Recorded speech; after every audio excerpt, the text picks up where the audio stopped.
So, this just happened about 2 hours ago. I'm pretty shaken up.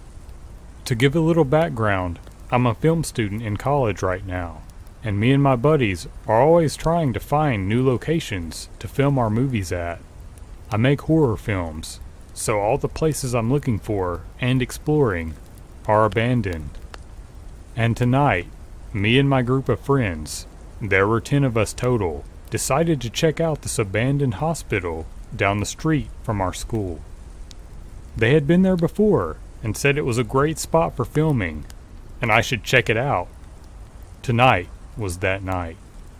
So when we get there, I have my Nikon DSLR out with a handheld LED light attached to the top of the camera to scout the place out when we get inside. I didn't film any of the encounter because I usually only film the inside of these places, but I had my camera and light out to shine the way through. I was leading the way down this narrow path that led to these walls that we had to climb to get on the roof of the place, where we would access one of the rooms to get inside the building. Because I was carrying my camera and bag, I was trying to look for another way up. So I walk a little further down this narrow path, and I start noticing a lot of clothes and random shoes and cardboard boxes lying around the area. There was even an empty sleeping bag. That's when I knew that we probably weren't alone and were likely going to run into someone if we made the wrong move. And boy, did we ever. One of my friends walking behind me down this path notices a door to my right. It's closed, and my guess was that it was locked and not worth trying. But he already has his hand on the door handle and starts tugging. I look over, and it barely cracks open, but something is holding it from the inside. I shine my LED on the inside, and I see a shirt tied to the inside of the door handle to another part of the room, acting as a lock. But my friend, being the way he is, tugs again and rips the shirt right off, and the door swings open. Inside, there is someone sleeping on like a table or a couch, alongside with a group of terrifying looking people sitting by a light inside that room, and they all stop and stare at us. In the short glimpse that I got, my friend yells, "Oh shit, get the fuck out of here," and slams the door and just bolts past me. I was standing there a little shaken, almost feeling like I should apologize, but I just follow him instead. My other 8 friends are already on the roof at this point. They ask what's going on, and we just run for our lives out of the area. I hear the door in the path swing open, but I couldn't look back. From there, me and my friend rendezvous back to a higher part of the area, away from any entrance leading to the hospital. There is a small gap that you could jump across to get to one of the roofs of the buildings that my other friends were on. About 4 of them follow us and jump across, ready to get out of there. But the others stay on the roof and watch us, stuck like statues. I look at them, confused at what they're staring at, and I begin to hear this metal dragging on the concrete. I turn around, and there's this crazy looking man, maybe mid-20s, dragging a baseball bat with nails along the end, walking towards us as he drags the bat along the concrete, acting just like Negan from The Walking Dead. My heart sinks. At this point, I turn off my light, and all that's shining is the moonlight. I keep my hand on my pocket knife, desperately trying to think of anything to do if he starts swinging. But I knew there was no way I would come out alive if I tried anything. Plus, I gotta take care of my camera. So he walks closer to us, and the first thing he says is, "You're gonna want to keep that light off." And everyone is silent. I am practically shaking.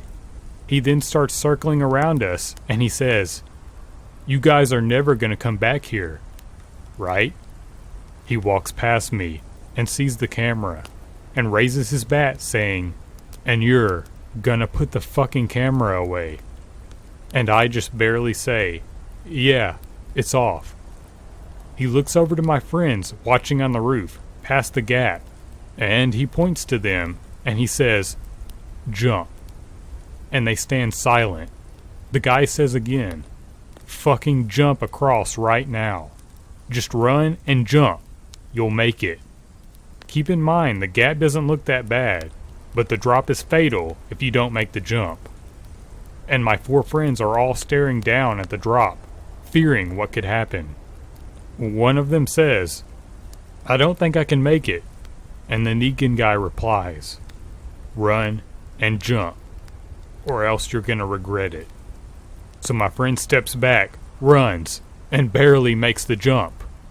From there, one by one, the other 3 make the jump across, all while the Negan guy is standing right behind us with his bat, dragging it along the concrete. Once we all got across, he says to us, "You're never coming back here again. You understand?" And we awkwardly apologize and run away back to our cars in the distance. I get in my car and look back at the area, and he's still standing there, watching us with his bat as we speed off. Realistically, we could have probably ganged up on him as a group if anything bad happened, but who knows who else was back there. Sadly, the hospital is a no-go from here on out, but I'll still be looking around for some sick locations. What scared me the most about this was how fearless and disturbed the guy looked. He'd definitely seen some shit and had undoubtedly used that bat before on someone else. He looked like a killer. He was a killer. And it was his calmness that really got to me. Definitely a lesson learned, but regardless, let's not meet again, Negan guy.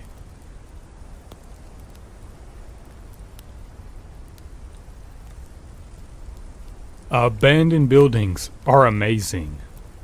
My mother studied historical preservation in Georgia, so a love of dilapidated and abandoned structures is in my blood. When you pair this interest with my love of photography, you have a match made in heaven. And fortunately, this pairing is seen as favorable by many of my friends as well. As a rule, I never enter an abandoned place by myself. This has a lot less to do with caution or fear, as a stocky, bearded 22-year-old male. I don't often fear for my safety, but it's primarily for physical safety reasons. When a structure has been left to rot for X number of years, there's a decent chance that you could go through the floor if you're not careful. Where I live, in southwestern Ohio, there are a great many exploration opportunities to be found, especially if you take 15 minutes to cross into Indiana. In Richmond, on one of the main strips before you hit the center of the city, there is a massive hospital that has been abandoned since the early 2000s. I had known about the location for ages, as my grandfather had stayed there during his battle with lung cancer. Last year, I finally found the time and the energy to drive up with my friend Luke to check it out. We got there around 2 p.m., which gave us roughly 2 hours before dusk would begin. For pictures and for safety, we had agreed that daylight was a must for this expedition. Upon entering the hospital, it became immediately clear that we were far from the first people to ever visit. The entire place had been gutted, and there was graffiti everywhere. The walls sporting comforting phrases like, "We're watching you," and "Leave my house now." The bulk of the trip was uneventful. We got some great shots and covered some of the primary hospital wings, steering clear of the psych wards and cancer centers. As we gradually made our way up the stairwell to each new floor, we began to notice a pattern. At each landing, there was a door, and each door had been propped open by a massive wedge of cement or other debris. The doors were shockingly heavy, so we assumed roving graffiti artists and vandals had opted for easier floor access. Granted, it seemed odd, but we didn't think much about it until we were on the 7th floor. I was in one of the old bedrooms, getting a shot of some curtains, while Luke stood in the doorway. Suddenly, a massive sounded from the stairwell we had came from, causing Luke and I to jolt upright. It sounded like it had come from below us, like one of the doors had suddenly slammed. The problem was that none of the doors could have slammed, at least not on their own. Not only were they separated from the doorframe by massive chunks of debris, but they were far too heavy to have caught wind. The only way a door could have slammed was if someone had stood back, held it fully open, and then let go. Not a behavior that one would normally engage in without purpose. After a few seconds of staring at each other with saucer eyes, we decided it was time to go. This meant finding another way down, as our previous way was currently occupied by someone. There were these little green arrows spray painted all over the building, and on a gut decision, we decided to try and follow them. The ones on this floor all had the word exit written above them, so we felt good about it. It wasn't until we had been following the arrows for 5 minutes or so that we realized that wherever they were taking us, it wasn't out of the building. In our fear and desire to leave as quickly as possible, we had neglected to realize that the arrows were taking us deeper into the center of the building. Windows were becoming less frequent. Everything was darker, and everything was damp. That was the weirdest part, how damp everything was. We had gone from a destroyed but dry building into an area that was so wet and rife with mold that the walls and floors were going greenish brown. We never found out what was at the end of the path, or who was leading or pushing us there. After turning back, we found an emergency exit in the corner of the end of the hallway we were able to climb down and escape from. We never saw anyone, but we're sure they saw us.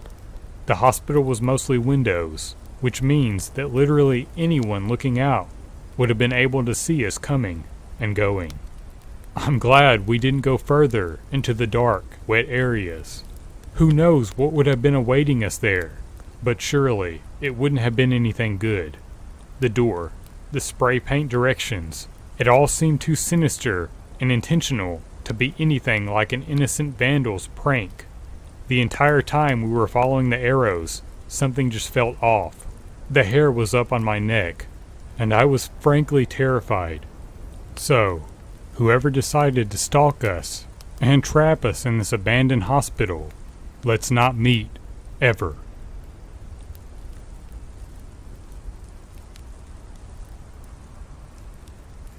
I love to explore the abandoned Titan nuclear bases in Colorado. I have already had a few really terrifying experiences down there. Here's 3 or 4. The first experience I had, we were held up at gunpoint. While at the end of a really long, dark tunnel, we saw a light at the other end. As to not scare the shit out of anyone, we try to make our presence known when we see other explorers. We yelled down the tunnel, and they yelled back, telling us that they were coming to us. When they got there, they all had guns. 3 in total. One had a shotgun, and the other 2 small pistols. They told us to drop all of our gear, including lights and phones, and to step away. Not wanting to die in an abandoned silo, we complied. They took everything we had and slowly backed away, guns still drawn. I know the place pretty well because I go down there a lot, but getting out in the pitch black was very nerve-wracking and dangerous.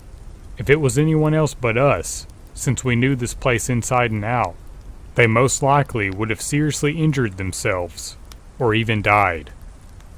In this complex are missile silos that go 10 stories into the ground.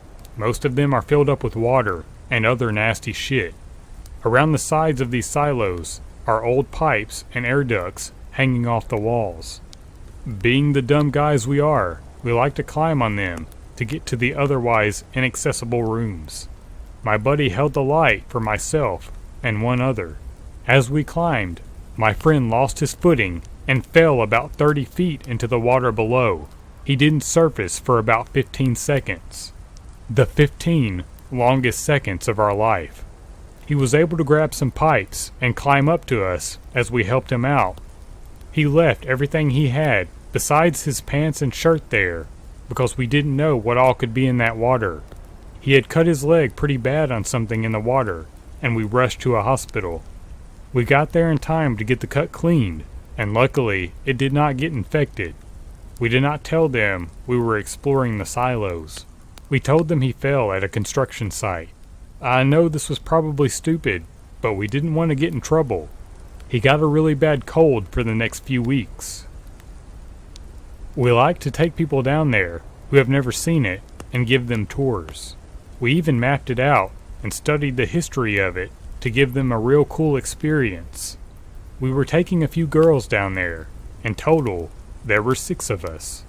We got down into one of the main rooms from which there are multiple tunnels branching off.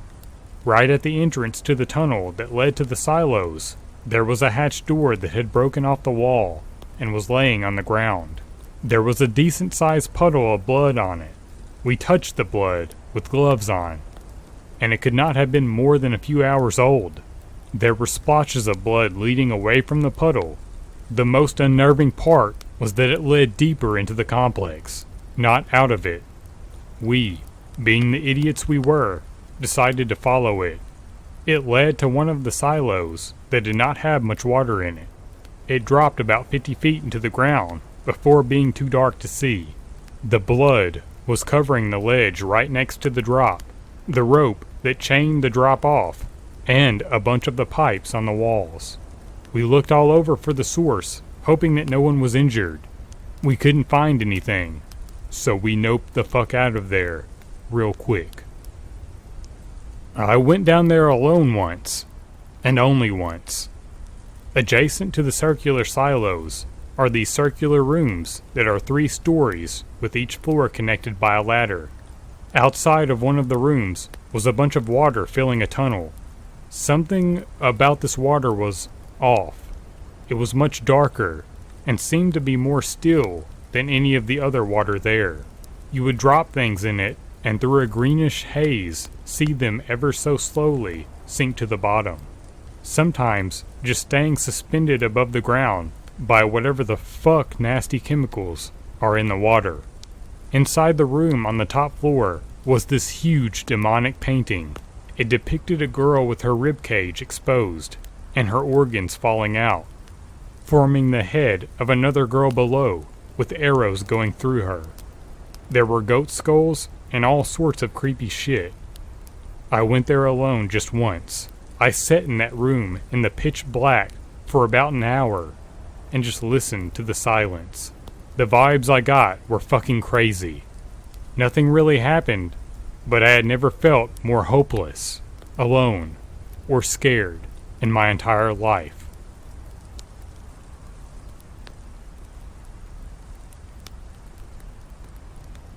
One of my favorite activities is exploring old, abandoned buildings.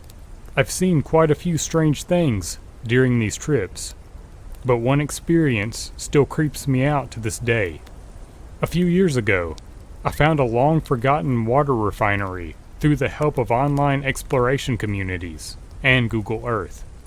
Although it's stupid, I always go to the places for the first time alone, partly for the thrill, and partly because if something bad were to happen, I would feel terrible having brought someone else into that situation.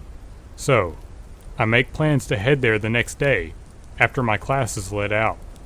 The day of the trip, I pack up my camera and water bottle, and set off following my hand-drawn map, the downside of not having a printer. After an hour or 2 of biking, I finally arrive at the place, which luckily had an old bike path dead-ending just past it. It was completely overtaken by vegetation, with trees growing up through and around the buildings. Not to mention that the actual buildings were just disintegrating, with paint peeling off every wall and ceiling. I took my time, scouring each of the buildings, looking around for anything interesting. I found hundreds of broken windows, weird broken spheres, and some kind of giant oven. After an hour or two of successful exploring, I decided to head off happy with an SD card full of pictures. Soon after, I pulled my bike back out through the hole in the fence I entered and started biking away. I remembered there was one last shot I wanted to get. I'm pretty insistent on getting the shots I want, and I didn't know if I would ever come back. So I decided to just tough it out, ride back and take the picture. As I was going back, I saw a lone man dressed in old clothes, walking down the bike trail away from the dead end. I thought it was kind of a strange path for someone to take a walk on, and something in me said, "Don't let him see you go in there."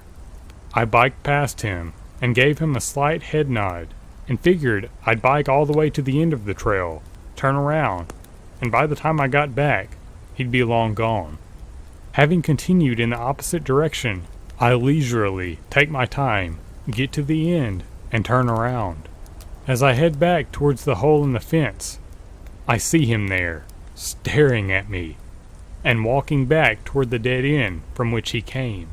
He had a happy look on his face, but it wasn't the kind of happiness that made me feel at ease in any way. The best way I could describe it is he looked like he had just been told a very dirty joke and was trying to contain it. I knew I had to do something, and I was literally trapped between him and a dead end. I decided to play it cool once more, but be ready to drop everything and run if things got hairy. As I get closer and closer to him, I can see his facial expression clearer. And it's not someone I want to be in the same state with, let alone the same bike path with. I'm silently cursing myself out for going back for one picture. As I slowly get closer, finally, I'm about 20 feet away from him, and he calls out, "I sure would like a ride. It's so hot out. Mind if I jump on?" As soon as I hear this, I realize this is no longer my brain falsely interpreting something as creepy. I pick up speed and rush past him, putting as much space between us as I can.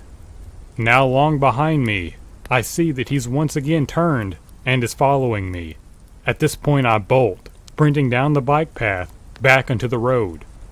Interestingly, I stop at a nearby gas station on the way home to get a refill on my Gatorade. I see a cop there and told him I just rode down the old bike path by this park. He looked at me, sort of bewildered as to why a person would ride out there, or at least that was what I guessed from behind his sunglasses, and he told me he didn't recommend people going there, especially alone, as some shady characters like to hang out there. I wish I could say I stayed away, but I went back one other time with a girl, and had a completely different, but almost as creepy experience.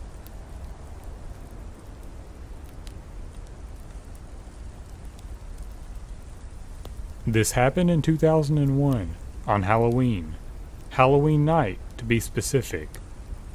I was 7. If you want to know my current age, do the math. My mom helped me remember this one, so if there are further questions, I will ask her, as she remembers the night vividly. It was freezing, probably within the 20 to 30 degree range. I was hell-bent on going out anyways. I wanted my pillowcase to be stocked full of sweets, damn it. I was dressed as a cat, not too hard to imagine that. Now at the time, I had zero idea, but my rock star mom was on it, and you can thank her for her on-par memory. My mom noticed a very tall man dressed in all black. Mom said he had black jeans on, black trench coat, and a black hockey mask. He had no kids with him, so that was a huge red flag to my mom, but he did have a pumpkin basket to put candy in. He followed us around, house to house. Always stayed back 3 or 4 houses according to Mom. After 20 minutes or so, she shrugged it off, thinking this was some really tall kid just innocently out trick-or-treating. But the more she said she kept shrugging it off, the more uneasy she felt. Now I do remember my pillowcase was only half full, and my mom hurrying us home, and me being super pouty about it. I do not, however, remember Mom putting the house on lockdown after we got in the front door, but she remembers and said she did it very quickly. I ate some candy, brushed my teeth, got into bed, and my mom laid down next to me. I remember this and thought it was a little weird since I was sleeping on my own at 7. Now this is where my mom really helped me out with this story, as I had no idea until we talked about it earlier. Fast forward to the morning. There was a pumpkin basket full of candy with a note on top that said, "Meow," in chicken scratch, on our front porch, right outside the front door. My mom threw out the candy in case it was tampered with, and she burned up the note. Now what creeps me out, and I just found out from my mom earlier, is that in the middle of the night, she got up from my bed to recheck the house, looked out the window, and saw him in our front lawn staring at the house with the pumpkin basket in his hand. She didn't think he noticed her. She called the police immediately. She briefed the officer on what happened, and the officer said he'd do a few rounds and patrol the area. My mom never heard back from the officer that night, or ever, she said. Mom also told me she stayed up the entire night with a pistol in her lap after seeing him in the front yard. Since that night, and up until now, nothing weird with him has happened since. But as for his intentions, zero idea.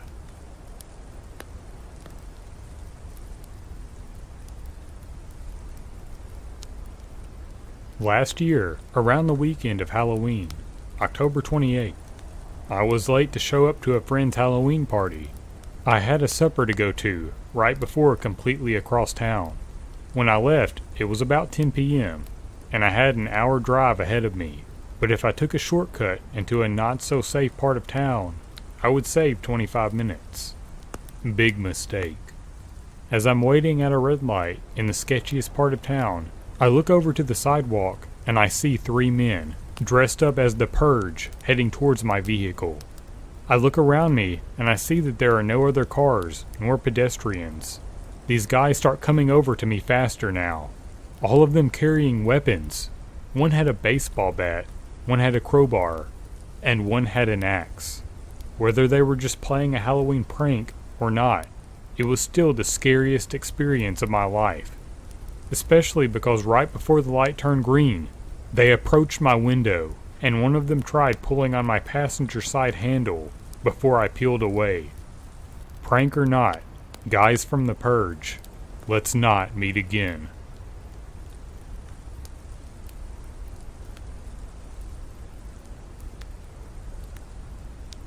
Halloween is my favorite holiday. Is, not was. Despite the events that unfolded one crisp Hallows Eve when I was about 16. At the time, I lived with my parents, younger brother, older stepbrother, and cousin in a big but old house that sat in a cul-de-sac close to Main Street. Behind it ran an alleyway flanked by apartments, and it had a huge yard that my basement bedroom looked out on. We lived in a small town. Crime seemed minimal in the area, and I made my way out that Halloween night to make the most of the best day of the year. It wasn't just what happened that night, though. It was, of course, what came after, and one small incident that came before. A few days before Halloween, my stepbrother and cousin arrived home to discover a pickup truck full of dudes taking photos of our house. Weird. But when approached, the men seemed friendly and complimented our Halloween setup. It was pretty great, that is true. The men sped off without incident and were quickly forgotten. My stepbrother and cousin re-entered the story Halloween night, the big event itself, at about 3 a.m. Both had been out drinking with their friends, and as such, both had left their respective vehicles and braved the icy walk home on their own. Cousin arrived home first, but couldn't seem to get his key in the lock, so he just sat on the porch bench and waited for my stepbrother to show up. He did about half an hour later. After having a bit of a laugh at my cousin for being an uncoordinated goober, he went to unlock the door himself, and no luck. So they bit the bullet and called my mom, waking her up to let them in. She was, of course, unimpressed to be opening the door for a pair of drunk idiots at this time of the night. and didn't buy their story about the wonky lock. They insisted, though, and to shut them up, she finally relented and tried her key. She, too, could not get her key in the lock. Annoyed, tired, and now just confused, she wrote it off as a problem for tomorrow, and the three of them hit their respective hay. One other person arrived home late that night, me, though I arrived much earlier than those two, and was in bed by about midnight. I woke up close to 1 a.m., still tired. All I could feel was anxiety, and I didn't know why. At first, I tried to tell myself that I'd just gotten a bit too into the holiday spirit, and had psyched myself out. But then I noticed a shadow. It was perfectly man-shaped, and cast upon my window. I turned on my bedside lamp, blinked, and it was gone. It was unusual, mind you, to see the shadows of people harmlessly walking through the alley, and I told myself that's all there was to it. Then there was what happened after. I came home from school the next day. My parents were there. So was a locksmith. And so were the police. My parents were there because, well, that's where they lived. The locksmith was there because my mother had called him, as the confusion over the broken lock persisted. The cops were there because the locksmith and my parents had called them, when the locksmith proceeded to pull the tip of a knife out of our lock.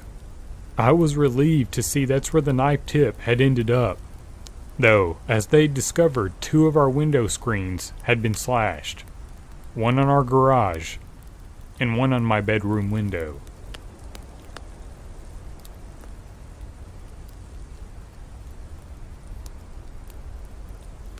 This incident happened to me last year on Halloween. My little brother and I were home alone since our parents had gone out to a Halloween party. They had tasked us with handing out candy to the trick-or-treaters. This bummed my brother and I out because we had made plans to go trick-or-treating with a few friends. Our parents told us that we were too old to still be trick-or-treating, and that we could instead invite our friends over to the house and hang out there. My friends declined my invitation to come over because they still wanted to go trick-or-treating, so that left me home alone with my brother handing out candy. A lot of people stopped by our house, and by 10 o'clock, almost all the candy was gone. My brother and I decided that we'd eat the rest. We were sitting on the couch, watching a scary movie, stuffing ourselves with candy, when there was a knock at the door. I stormed off the couch, wondering who the hell could be knocking on our door this late. I assumed that it was just some late-night trick-or-treaters. Even if that was the case, I had turned the porch light and Halloween decorations off, which should have been a dead giveaway that we were out of candy or that we weren't home. So I assumed it was my parents. Being cautious, I looked through the peephole and saw a suspicious man standing on our front porch. He was wearing a black hoodie, which made it difficult to see his face. The only detail of his face I could spot was that he had a beard and dry, crusty lips. There was no way this guy was a trick-or-treater, because he wasn't wearing a costume and was far too old to be trick-or-treating alone. His hands were stuffed in the front pocket of his hoodie, and he also looked very thin. Every single red flag went off in my head about this guy. There was no way in hell I was going to open the door.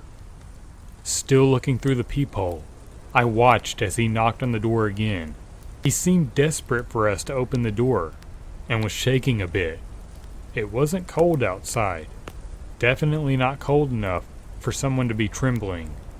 He was giving me a bad vibe, and I wanted to get rid of him as soon as possible. "We're out of candy," I shouted to him. I watched as a smile spread across his face. It wasn't a friendly smile either. "Are you alone in there?" the man asked, almost in a mocking voice. His voice was raspy and dry. "Should I call the police?" my little brother asked me quietly, gripping his cell phone. The man let out a low grumble and said, "Sounds like you're not alone in there." I continued to watch him through the peephole. His hands were still wedged tightly in his pocket, and he was still shaking a bit. I began to wonder if he was armed. I decided to take action and spoke to him in the most intimidating voice I could. "Get the hell away from my house, or I'll call the police," I shouted. His smile faded, and he bared his teeth. His teeth were piss yellow, and I concluded that he was probably some homeless crackhead. He had a look of fury plastered on his face. Fortunately, he left without trying to break in, probably because he knew I wasn't messing around with him. I didn't stop watching him through the peephole until I saw him completely off of our property. My brother and I breathed a sigh of relief and decided not to call the police. My brother and I were a bit paranoid after this and watched TV until our parents came home. We didn't tell them about the man since he hadn't really tried to harm us. Now when I think back to this, I wish we had called the police, because maybe we would have been able to prevent a murder. You see, the next day, we found out that the elderly woman who lived a few houses down from us had been brutally murdered. Her neighbor had found her lying on her front porch, covered in blood. She had been stabbed multiple times in the chest and neck. My brother and I immediately knew who had done it, and we told the police what we knew. They couldn't do much from the information we had given them, since we hadn't seen many details of his face. They went on the hunt for the man, but never caught him. I blame myself for that poor old lady's murder, because I could have prevented it from happening just by calling the police. I think the most disturbing thing of all is the fact that he didn't take anything from the old lady's house. Her house had been left untouched, but he could have gone in and taken what he wanted since her door was wide open. This means that he just wanted to kill. That was his only intention. He didn't want money or jewelry. He had only the urge to murder. So the creepy crackhead Halloween slasher, let's not meet.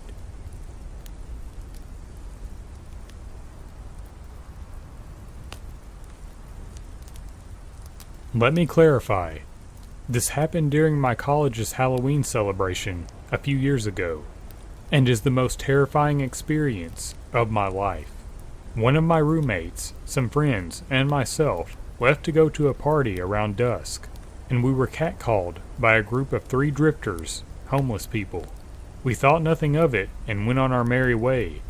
About 4 hours later, we're going back to our apartment to change shoes. High heels and messed up streets are hell when you've been drinking. When one of the drifters calls out to me, "Hey beautiful, how about a kiss?" Me being a little drunk and sassy, I reply, "No thanks, girls are more my type." To my shock and horror, he says, "Hey, my friend here likes the ladies." A homeless girl comes out of nowhere and proceeds to kiss me on the mouth. My friend picks me up and throws me over his shoulder. I proceed to flip the fuck out in my apartment, shrug it off, and we venture back out. Well, I got separated from the group in the crowd, and then I see the 3 drifters again. I try not to show that I'm shitting bricks when they ask me where they can find a liquor store. I point down the street to the Kroger, and they say, "Okay, can you show us?" I'm a small woman, and they shove me into their vehicle. I think, naively at the time, that they will literally let me out at the grocery store, except it's closed because it's after midnight. I plead for them to let me out of the car, but they kept saying, "The power does what it wants," and headed away from the safety of the campus area, onto the freeway, and out of the state. For the next 4 hours, I visited 3 states with them while pleading for my life. I'll never forget how they kept saying, "The power does what it wants," and talking about how they're going to have fun with me. I kind of resigned myself to the fact that I was going to die, that I would never graduate college or see my family again. They pulled into a gas station, and I slipped out of the vehicle to be grabbed again, but I screamed my head off for the clerk to help. That's when they talked about taking me to the cliff. I mentioned that my family is full of police officers, and that they're probably already looking for me, how they're committing a federal crime, and that I won't press charges if they take me back to campus. I guess that's when the girl started to feel sorry for me, because she started to say, "Guys, she's really scared. Maybe we should just drop her off somewhere. This doesn't have to get any worse. They took me back to the campus area, and as soon as the girl pulled me out of the car, a police officer called my name. The girl shoved me toward the cop and yelled, "The power does what it wants, and tonight, it let you live." I've never been so happy to sit in a cruiser. They pursued them, but I don't know if they were ever caught. My roommate dropped out of college and joined the military, and I transferred to another school. So, ladies and gentlemen, please be careful walking at night. Always keep your cell phone with you if possible, and call the police if you see suspicious people near your apartment. I had a brush with death that day, and I am so grateful for the time I have now. This could have been written better, but it's still hard to talk about.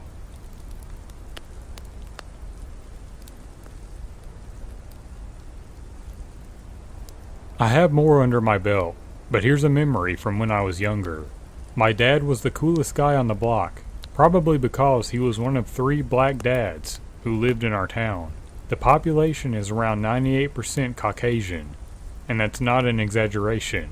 He was a state police officer, intimidating, wore Oakleys before the hipsters, and he was generally a rough-sounding person. Damn, do I miss him. But the one thing he feared the most was Halloween. He would tell my sister and I stories at night about his life when he was in high school, in slum, in New Jersey, and that every Halloween, crazy things would happen. He may have been pulling our legs a bit, but we didn't care. When Halloween would roll around, he would take us out while Mom stayed home to trick-or-treat. One night, in 5th grade, Lexi and I were dressed as a witch and 50s poodle skirt girl.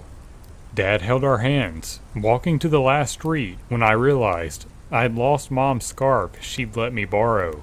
She loved that thing, so we walked all the way back towards this darker corner of the street. It's by the woods and a small stream, but when it's dark you can't see anything. Dad said he'd seen something and walked towards it. When he got there, he started slowing down. He was staring at something in the dark that we couldn't see. Lexi called out to him if he found Mom's scarf. He told her to be quiet and started crouching down, looking in the distance. For several moments we stood there, waiting. I could make out the scarf above his head, tied to a branch. He grabbed the tied scarf, still staring in the dark, and started backing away. Then Dad screamed and sort of shuffled backwards. It was a low, throaty scream, like he was furious. He was swearing too, but I don't remember what. Whatever Dad had been staring at then bolted out of the trees and ran down the street, opposite of where we lived. It was a little child, probably boy from his silhouette shape, in a black costume with skeleton bones on the front and a skull mask. When Lexi and I tried to go over and see what had happened, Dad yelled for us to stay back. He got onto his ancient cell phone and called Mom to come and pick us up. His next call was to the local police. We left before we could see anything, but the next day, Mom told us about the dead, skinned animals that had been found. By the time us kids could go look, they'd taped off the place and taken out the bloody animals. But there were stains on the pavement, and the smell was pretty bad. The kids talked about it in school a little, and I was curious if they ever caught the boy. Nothing came out in the local papers though, and it was quickly forgotten. Eventually, Dad could have told me more, but it was the last Halloween we'd ever spent together. But I do remember him and Mom arguing for the next couple of days about ever letting us go trick-or-treating again.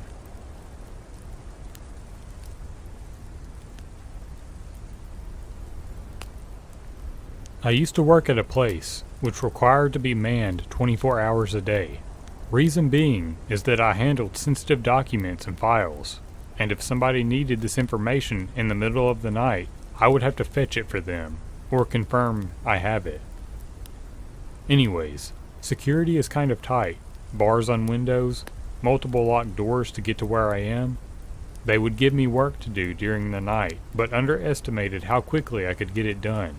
So like most nights, I finished my work in like 30 to 45 minutes, and pulled out my phone to play games, watch Netflix, and browse Reddit. So now it's getting close to be the last third of my shift, when all of a sudden I hear a door close. I look to the security camera and see someone walking down a hall towards my room. At first I thought it was just somebody that came in ridiculously early, so I turn around and wait for them to come in. But nobody came in, and the hairs start rising on my back. Now, this isn't a really big building, so I figure I'll find this guy wherever he is and start checking offices and storage rooms, but I came up empty-handed. However, I do see that a fire door had shut. I go to try and rewind the camera, but the digital recording is password protected, and I don't know the password. Anyways, the whole thing freaked me out. The way the person was walking down the hallway, like a determined walk, right to where I was. So, I sit with my spine tingling for the last couple of hours of my shift, and finally, people start coming in. My replacement shows up, and I tell her what I saw, and at this point, I figured I must have imagined the whole thing. I'm told to go home, and the manager and girl who replaced me would look over the camera. After getting home, I call my manager and ask what was on the camera. So they said that the video showed the fire door closing, but then the video froze for about an hour. The next thing it records is me reopening the door.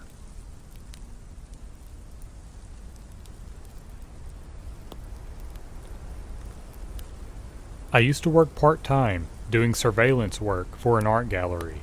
I went in horribly sick one day because I worked on a contract and I had to meet a quota for so many hours.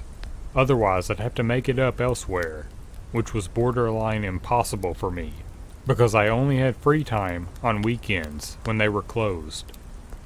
So, here I am with a fever and a trash can, dripping sweat and staring at these screens, when all of a sudden, on the lower gallery, I see this black, oozing mass creeping across the floor.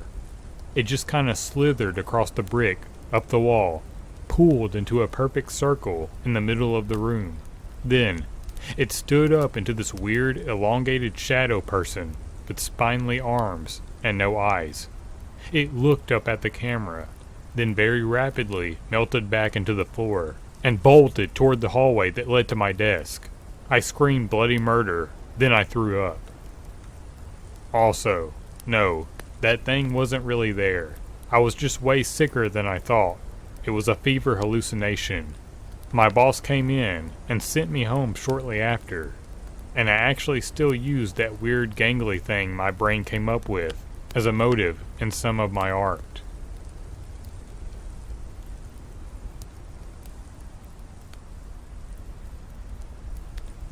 I've had a couple creepy things captured on my home security camera, but only one remains unexplained.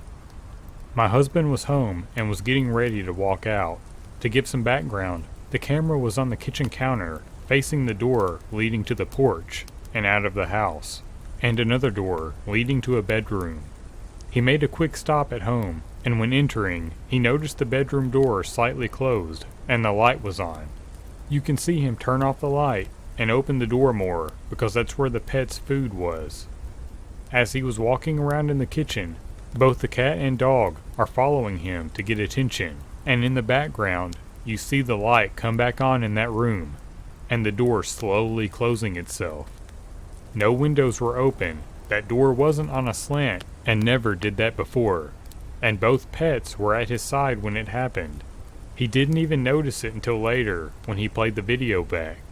When we both got home that night, we noticed the light in the room was on, and he remembered he had turned it off before. It was super creepy.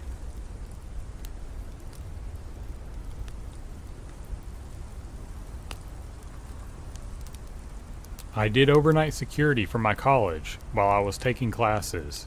Shifts ran from 6 p.m. to 6 a.m. There was a hard curfew at 11:30.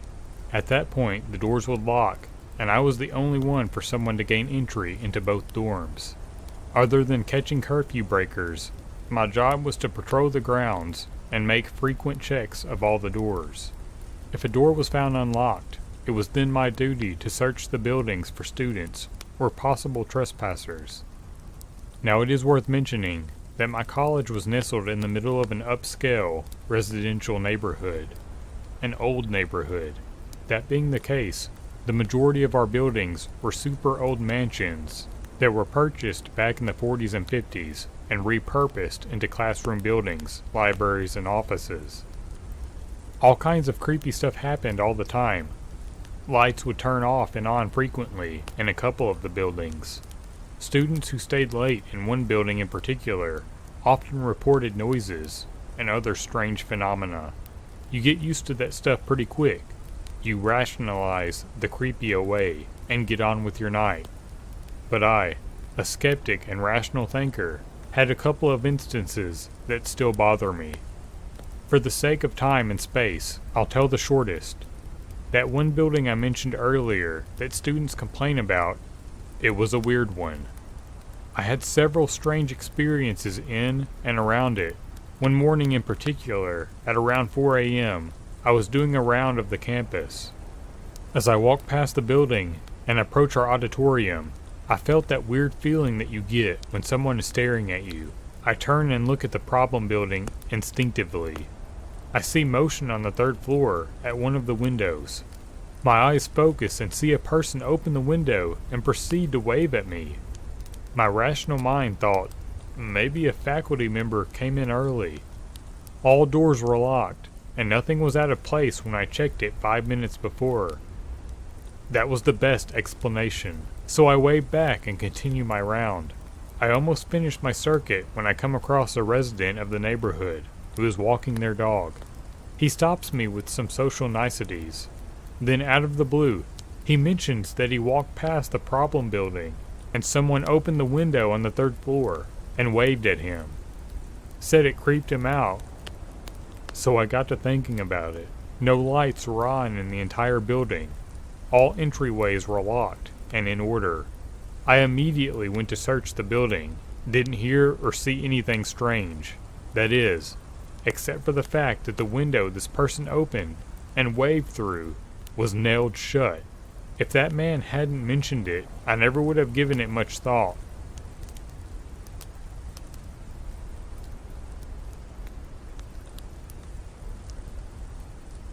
I used to work at a jail. One night, I was working cameras, and I was just flipping through the screens, and we had a camera facing the inside of the door to the solitary hallway, and one facing the outside door. The door had a little 1-foot square window at about face level. The buzzer to open the door went off, so I checked them to see who it was that I needed to let in, and I could see a face in the window, looking through from the inside. But in the other camera, there wasn't anybody there. It gave me chills, and I never wanted to work that section again.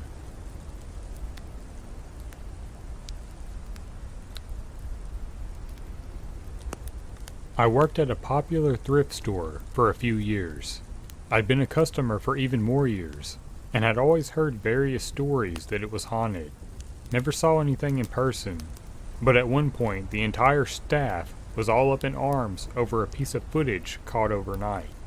I finally got one of the managers to show me the tape, and I must say, it was pretty damn odd. The angle the camera was pointed showed a section of the front where the jewelry case was, as there'd been a number of smash and grabs lately, and they were hoping to catch the thieves. Directly in the middle of the camera's view is an emergency door, and it's also worth noting that the entire front of the store is window glass, not solid walls. So the footage shows this emergency door bowing outward towards the sidewalk as though a giant, enormous strength was trying to yank it open. It was almost comical the way it was bowing outwards, like a bubble or something, but it was obviously violently shaking the window panes on all sides. Through the glass, there's no one there. It moves again and again, violently.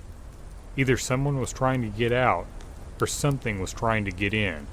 I tried to rationalize it away, because working there at the time, I don't think I wanted to accept that something that strong was lurking around.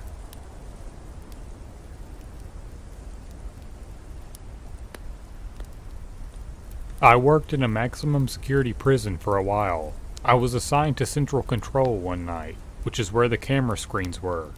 One of the cameras was for the classifications room. I glanced at it and there was an inmate in there. This was super odd because it was 2 in the morning and nobody was supposed to be in there. Everyone that had keys to that room went home at 5. Anyways, so this inmate is just sitting in there, doing nothing. I got the surgeon's attention and told him someone was in there, and gave him the spare key to the room. He went to go check it out with a couple of other people, but by the time they got there, the room was empty. They searched for like 15 minutes, but there was definitely no one in there. We ended up going back and checking the cameras. The cameras were on a rotating loop, if that makes sense. So one rotation, there was someone sitting there. The next one, maybe 5 to 10 seconds later, he had totally vanished. It really freaked me out.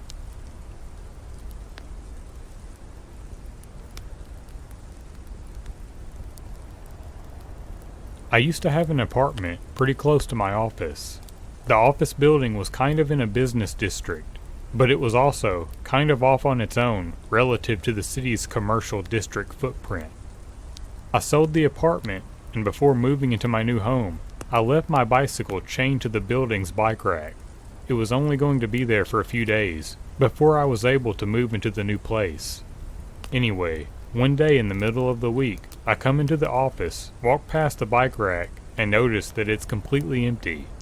The building has a bunch of security cameras, and one more or less is facing the bike rack, since it's adjacent to the front entryway. I sit and watch the security tape with the IT guy.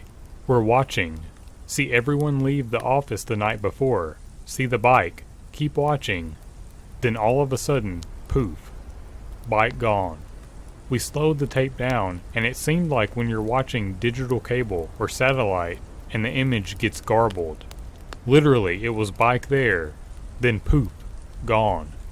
And the tape's timestamp, it literally happened in 1 second. I assume my bike got taken to the upside down.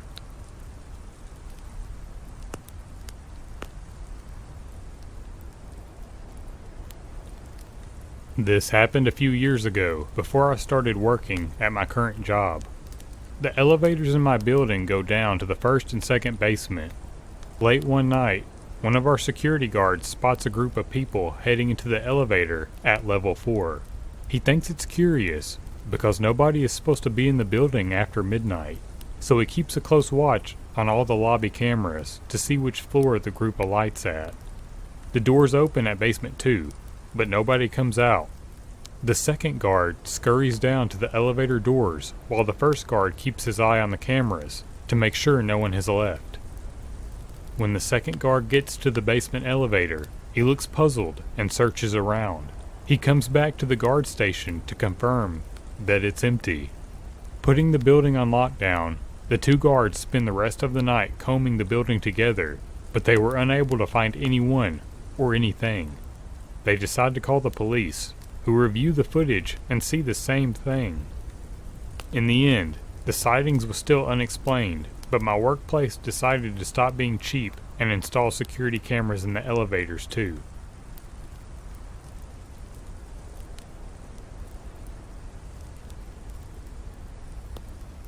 I worked in a government-run psychiatric hospital, more specifically, a forensic psych hospital. That means the loony bin for people who committed some serious crimes and are being evaluated for sanity, or are in rehab. After a successful insanity plea, they don't just walk free, they go to an asylum.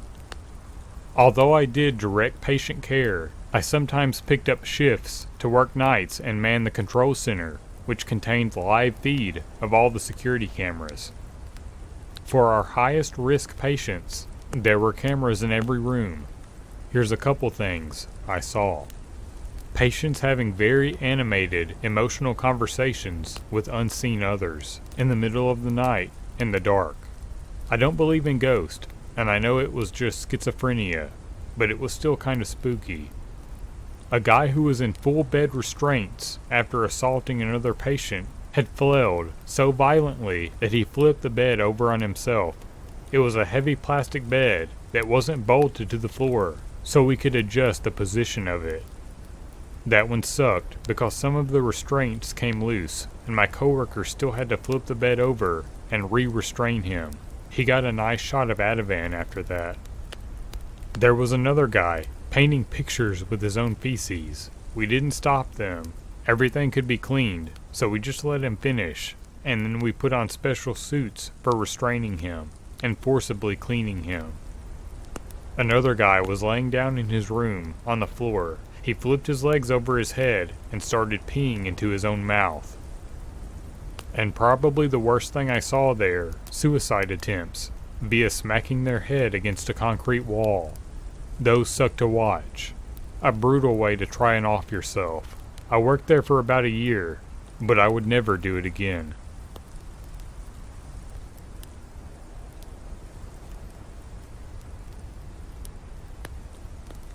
I used to work overnights at a hotel and would monitor the security cameras.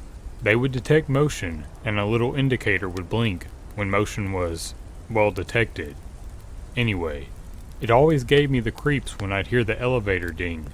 I'd run out to the lobby to greet the guests to make sure they didn't need something, or whatever, and nobody would get off the elevator. I'd watch the tapes and see the motion indicator blinking on a floor.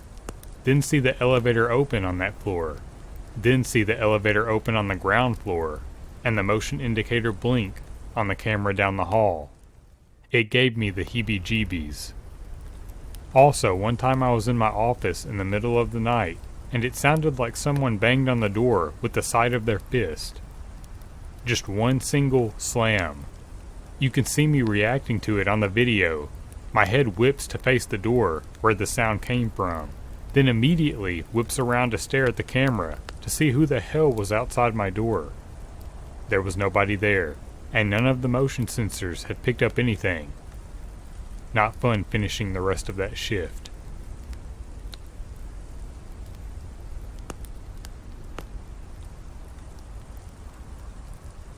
A few years ago, I reconnected with an old acquaintance on social media. It started slow.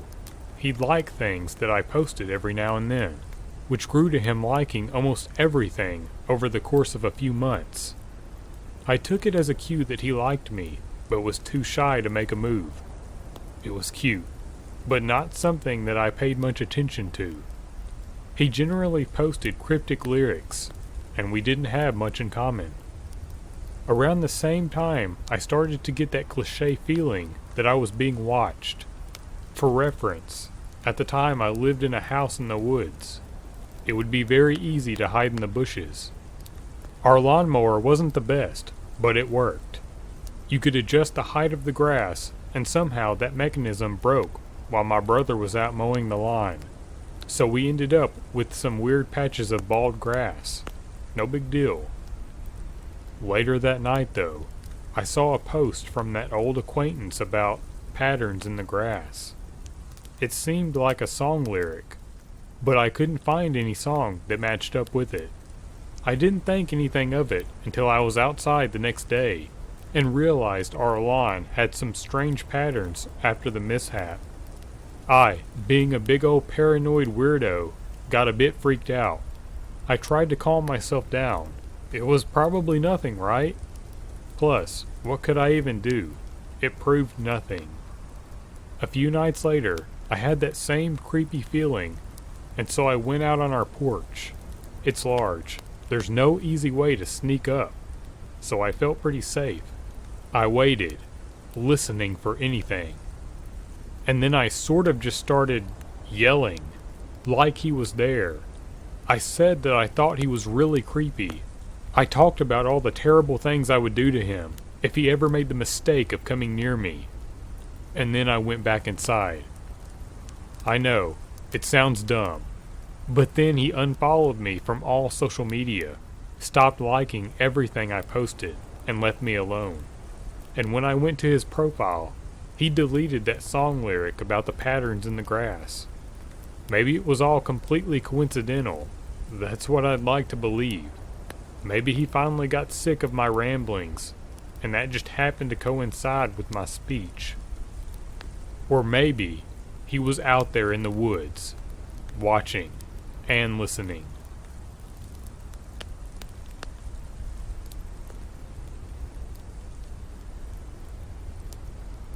This happened about 10 years ago, when I was 17. It was a Friday night, and a friend was driving me home from a party. Neither of us had had anything to drink, something I should clarify early. We turned into my street at about 11 p.m. This street is a dead end, and in a very bushy area, with very minimal lighting. So it's quite pretty during the day, but just unsettling at night. And topping off the creepy factor was a swing that hung from a large tree in front of a house at the top of the street as you turn in. It had been there longer than I was born, and though it was quite rickety, it still seemed functional. Having said that, I don't have any concrete memories of it being used in the past 5 or 10 years.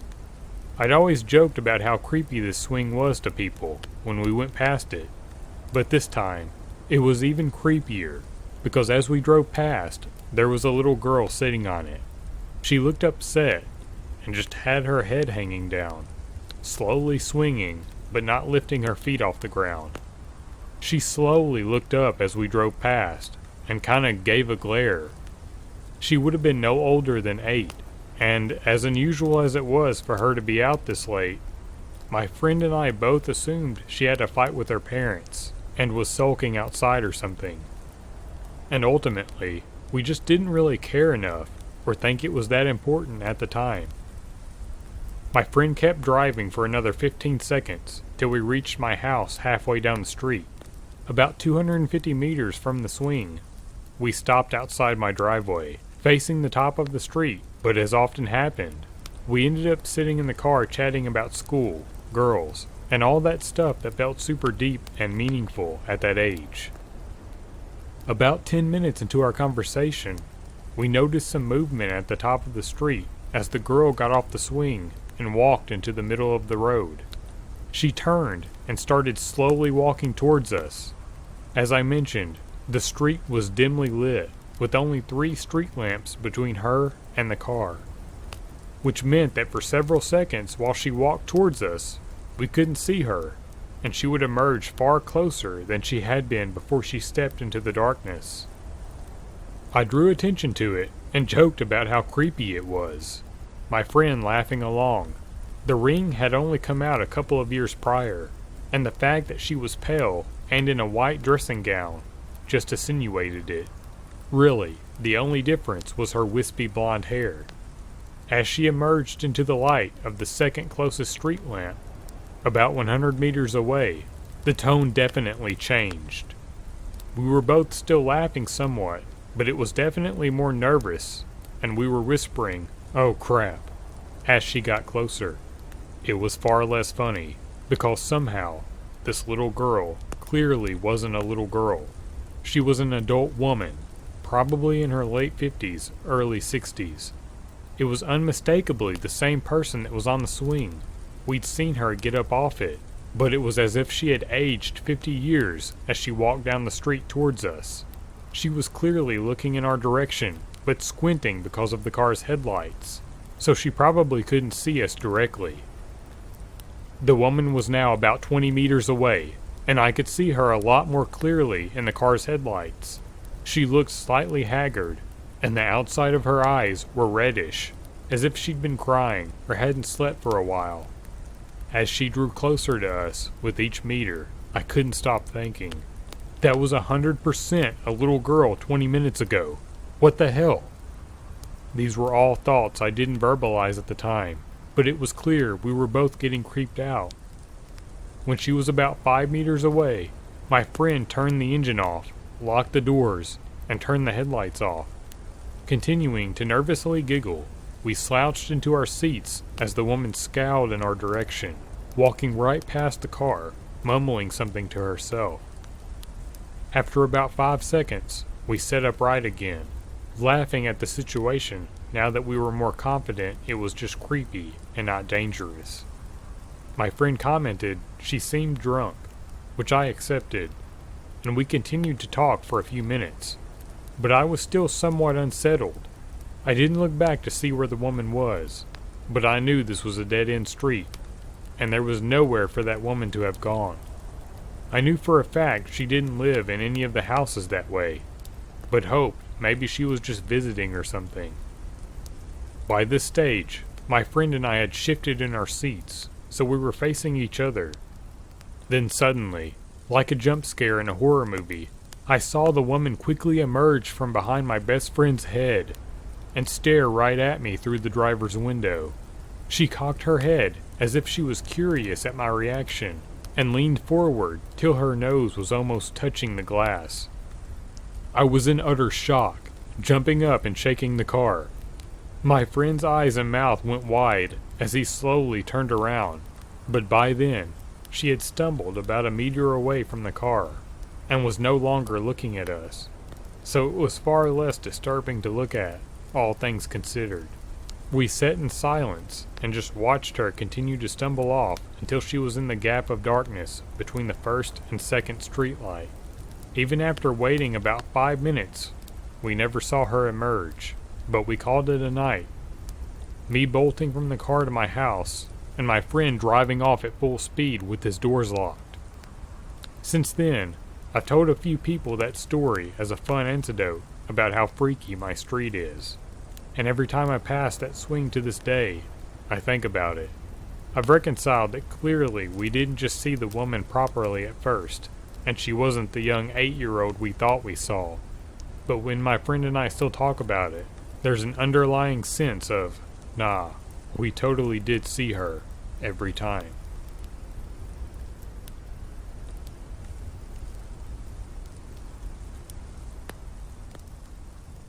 This takes place 4 years ago in Kansas City, Missouri. I'm originally from California, so trading up city life for a less urban life was very challenging for me. Making friends was hard, but I made the move to be with my dad, who lived in an apartment complex with a roommate. My dad was a trucker, so he was gone for weeks at a time, while I was left alone to work and come home to a foreign place that I was slowly becoming accustomed to. My roommate was gone most of the time because he had a girlfriend, and he would leave his dog with me, so I never really felt truly alone. I had an old lady for a neighbor that would come up and check on me too. That's how people were in that area, and I found it kind of nice how people knew their neighbors. I got to know everyone in my building's name after about 6 months of living there, except one. There was a man I'd say in his early to mid-50s who lived directly below my apartment. He looked, for lack of better description, like a creep. He was balding except for on the sides of his head, which that hair was straggly too. He was tall and kind of skinny, and had outdated 90s glasses that you'd see on America's Most Wanted, and a thick mustache. He was the only person in the building who wasn't friendly, or at least didn't make the effort to say hello or introduce himself to me. He also happened to be the maintenance man for all 5 buildings. I didn't think much of this at first. I honestly don't care if you're not overly friendly to me. I enjoy having space of my own, and sometimes being too friendly is suspicious to me. That's just a personal problem, but I'm explaining why it didn't send up any red flags at first.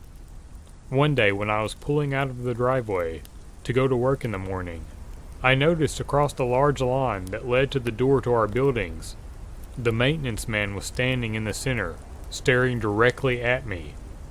Stare is the wrong word. More like a glare. At first, I looked around confused, thinking perhaps he was looking at someone or something behind me. I was the only one there. Although a bit creeped out, I shrugged it off and continued with my day, forgetting all about it. The next day I was over at my neighbor Claire's apartment, the older lady, and she happened to bring up a maintenance issue she had, but mentioned she would never ask the maintenance man for anything, and neither should I. I tried to ask her more about what she meant by that, but she ended up being very broad and said something along the lines of, "He's just a known creep around here." Fast forward to the first incident. It was around 2 a.m. and I was still awake, but only barely, sitting on the couch watching Parks and Recreation alone in the apartment.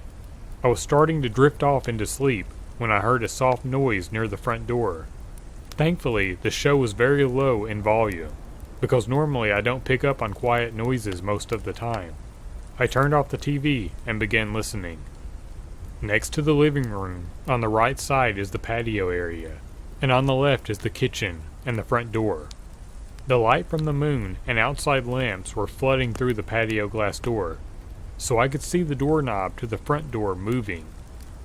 Not just moving, but someone was using a key. In an instant, the door flung open and I was on my feet, with nowhere to hide at that point. I stood my ground and saw the silhouette step into the kitchen. That's when I saw it was the maintenance man. My stomach dropped, and he stopped dead in his tracks when he spotted me, looking as if it was unexpected to find me awake. I noticed he had a large coat on, even though it wasn't winter, or even cold that particular night. I noticed that only because the jacket looked bulky, as if he were carrying things in it that I couldn't see. "What the hell are you doing?" was all I managed to squeak out.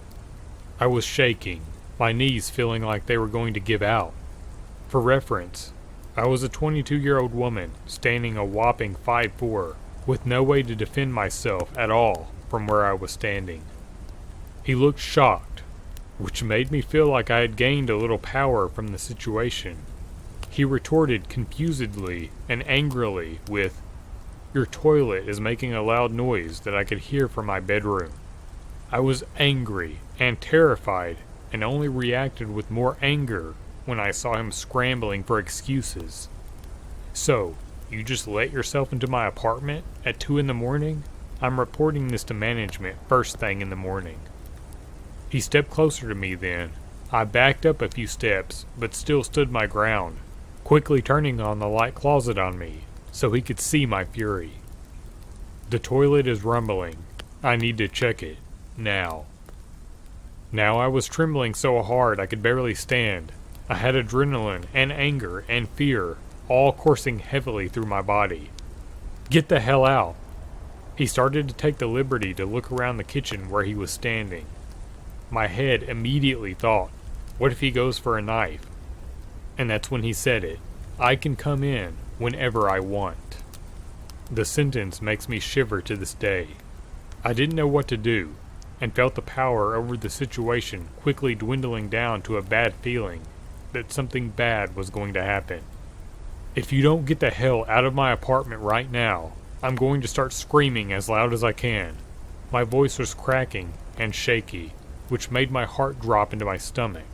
I immediately felt like I was going to be sick when he took yet another step forward toward me. "Check the lease.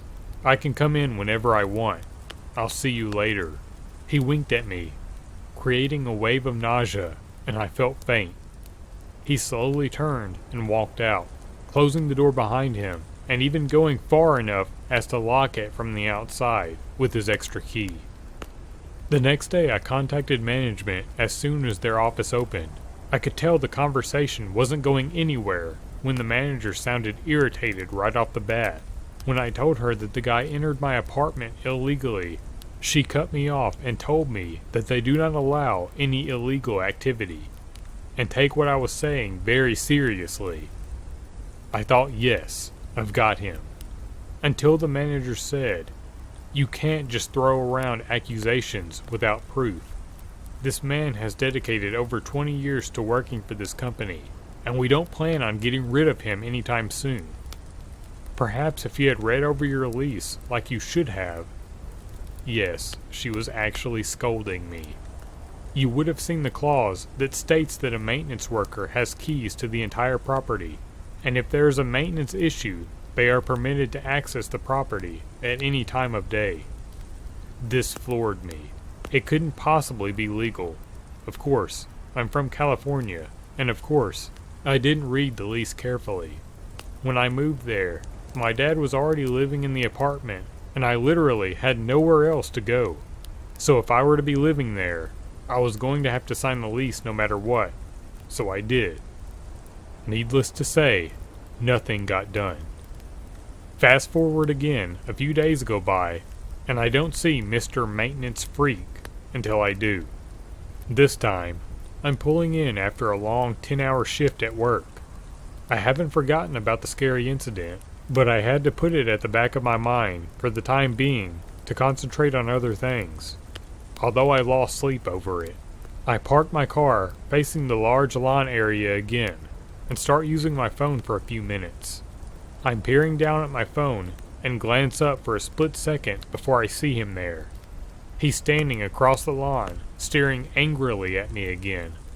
I mean furious. I quickly look back down and pretend to have not seen him, getting that sinking feeling again. As a paranoid person, I put the key in the ignition just in case, and pretended to keep scrolling on my phone while subtly locking my door. I glance up again, and this time he's stalking toward me, very fast. I look in my rearview mirror, hoping to see someone else that he may be stomping angrily toward. And of course, no one else is there. It's nearly dark now, but when he gets about 10 to 15 feet away from the front of my car, I can hear him shouting something, but I can't make out what he's saying. Now I put my phone down, and I'm watching him come right at me until he reaches my window and starts banging on it with all his might, and slams his body into the door.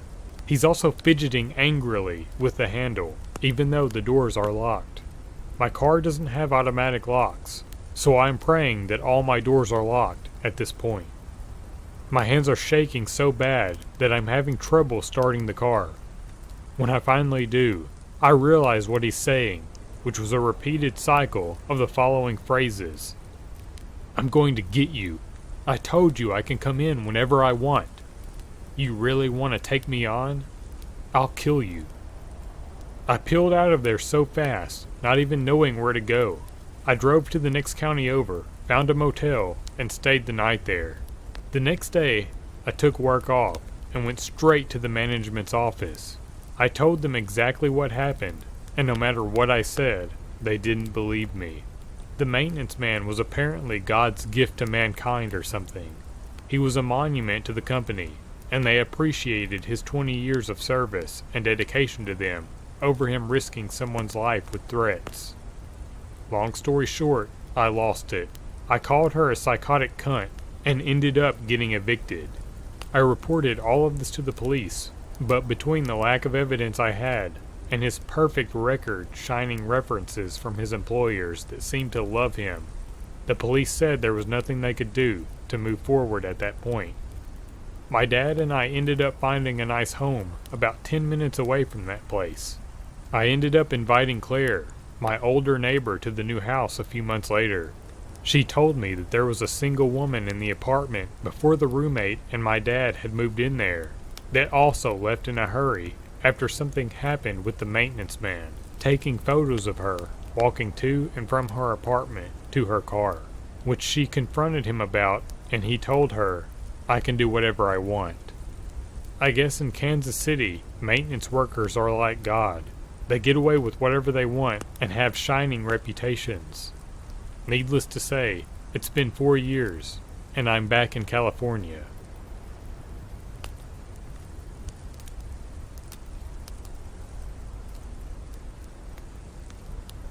I'm 22, female, and live in London, and I have done so for 4 years. I was coming home from a gig one Wednesday night. It was probably around 11:30, and I had just made my switch to my final tube line of the night. It was fairly busy. I'd say probably around 10 or so people on the same carriage as me. I sit down on the flip-out seats nearest the door, as I've just been to a gig. I'm a little tipsy, but definitely not drunk. I'm very cautious of my surroundings. There's a couple of girls set opposite of me, and then a smallish man. Everyone looks fairly normal. The man gets up and flips out the seat next to me and sits down. Now, to put me into some context, I'm a 5'8" competitive weightlifter, and this evening I was wearing all black with a leather jacket and heavy boots.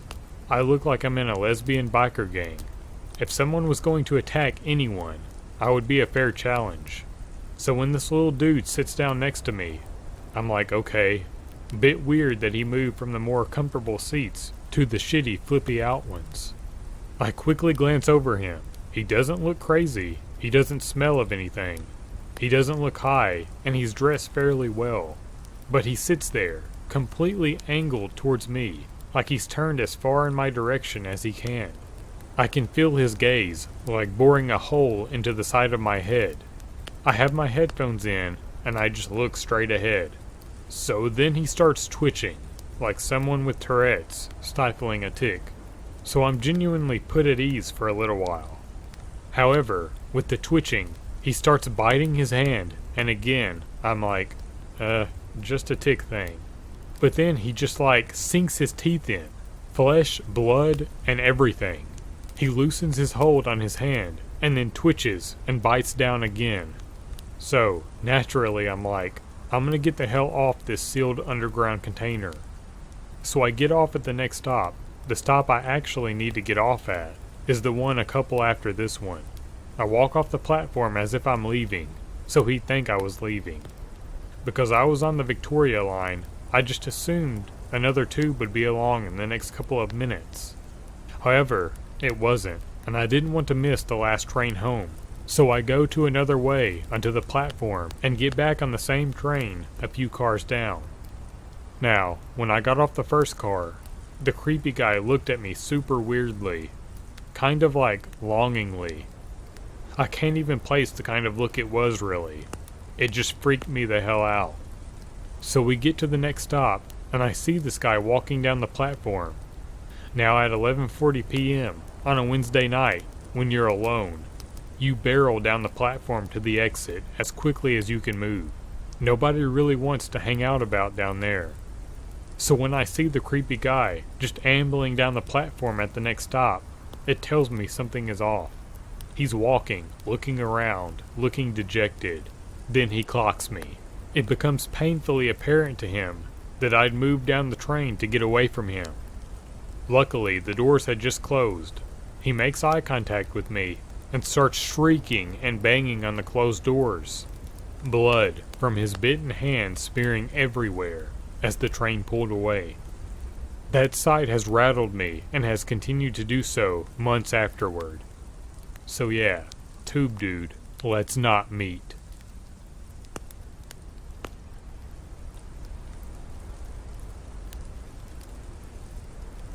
This one was only a couple months ago, back in April. I had just finished college for the year, and all my friends who had been living out of town for school had recently moved back home.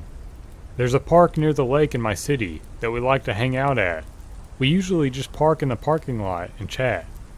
And usually at night, there's a lot of older gay men that hang out there, looking for hookups. I know it sounds weird that we hang out there, even in spite of this, but it's been going on for years, and we've always been fine. A little bit of backstory. Before we went to the lake, we stopped at Tim Horton to use the washroom. There was a group of 3 guys parked behind us, standing outside their car, smoking, who we thought were a little creepy. However, they had a cute puppy, so we talked to them for a bit, before being on our way. This time, it was my friend and I in the front seat of her Jeep. Both of us are female, and my guy friend sitting in the back seat. The back windows are tinted, keep in mind. So my guy friend was not visible, and this was also at night, so we parked in the lot with our coffee, catching up as we hadn't seen each other in some time. Not long after, an SUV pulls up into the spot beside us, and we can see a middle-aged man smiling and waving at us. It's not uncommon here.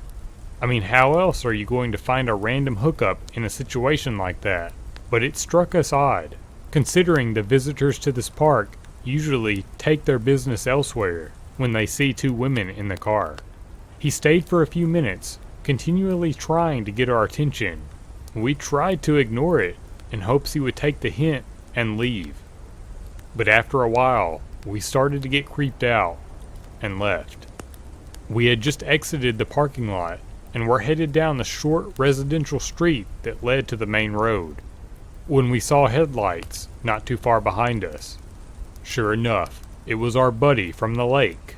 We decided to slow down so he could catch up, just to see if it was actually him and if he was following us. Dumb idea, I know. He followed us for a bit and eventually started to flash his high beams at us. My friend, who was driving, decided to play along, flicking her signals on and off, changing lanes in front of him, and such. Another dumb idea, I know. But the road wasn't busy, as it was fairly late on a weeknight. We got bored pretty quickly and stopped messing with him. But apparently, he wasn't done with us yet. He pulled up beside us, motioning for us to pull over. When we refused, he started to get closer, almost running us into the oncoming lane. By this point, we were terrified. We didn't want to have him follow us home, so we considered driving to the nearest police station, still a 20-minute drive away, or trying to lose him. The only problem is that the detailing on my friend's Jeep is very distinct, so he would know for sure it was us if he found us.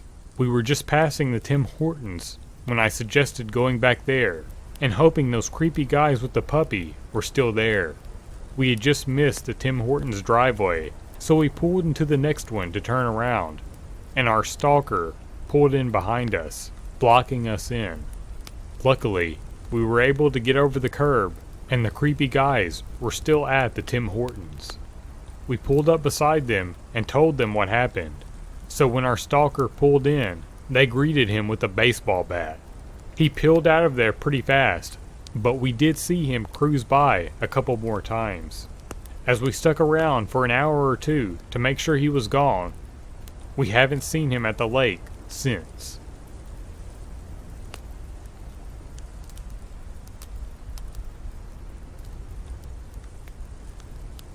I have had paranormal experiences practically since before I was born, up until even now. Maybe it's because I almost died before I was born. Or maybe it has to do with my gypsy side of the family. Yeah, my great-grandma even had a crystal ball. Or maybe, just maybe, it's a curse. When my mom was growing up, she lived by these 3 sisters that were said to be real witches.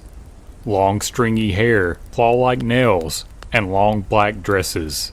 If you got too close to their house, they'd come out of nowhere and chase after you. My mom and her sister got a bit too close once. Another story for another day.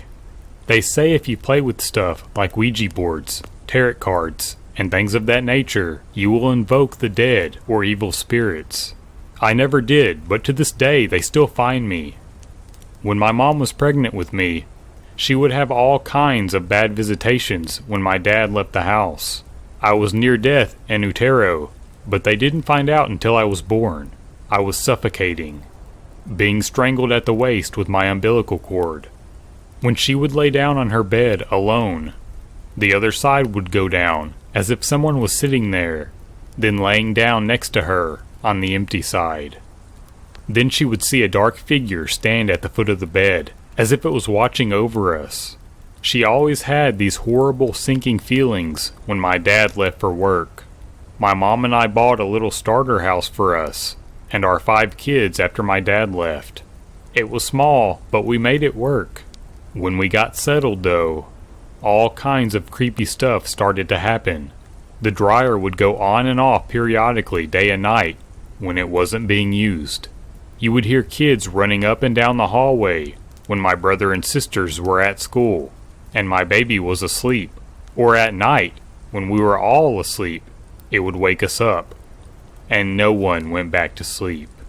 The absolute creepiest thing though, when we would leave the house and return hours later, we'd open the door to a set of invisible hoof prints indented on our leather couch, as if there was an invisible pig or some creepy hooped animal waiting for our return.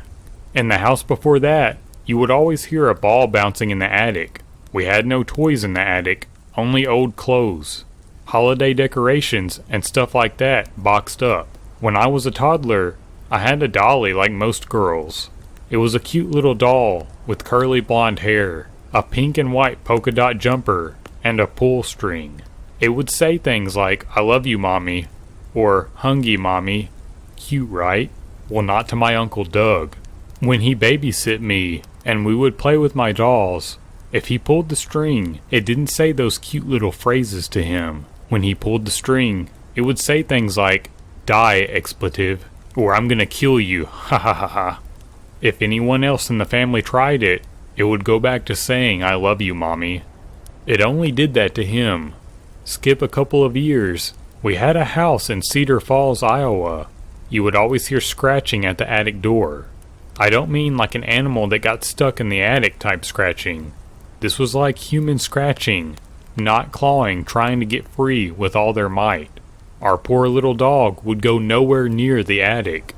If you were holding her, heading up to the attic, which was like an entertainment room, she would leap from your arms and run as fast as her little legs would carry her, hiding until it was locked up tight. I recently had to go stay at a house I lived in for years, and stay there again for a couple of months. This house is legit haunted. All kinds of paranormal activity happens in this house, especially in the studio apartment attached to the house in the back, where I used to live. No one likes to go in there if they don't have to. I was standing in the living room of the main house when no one was there, and all of a sudden I heard a whoosh pass my head and felt very cold. The dog went crazy, started running around the living room barking like crazy. I literally got goosebumps all over my body. The same night, I was feeling ballsy and went into the back apartment to take a shower. I locked the apartment behind me as I entered. I felt like there was someone else there with me. Every time I stood in a certain area of the room, the hairs on the back of my neck would stand up straight. Then the closet door opened and slammed shut. The closet door is on the complete opposite of the room from where I was standing.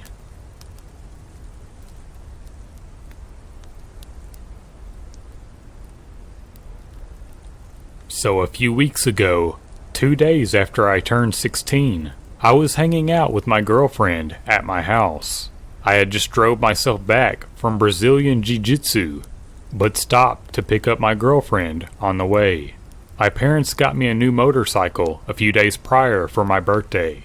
We got back to my house. My parents were both at work, and my sister was still at gymnastics.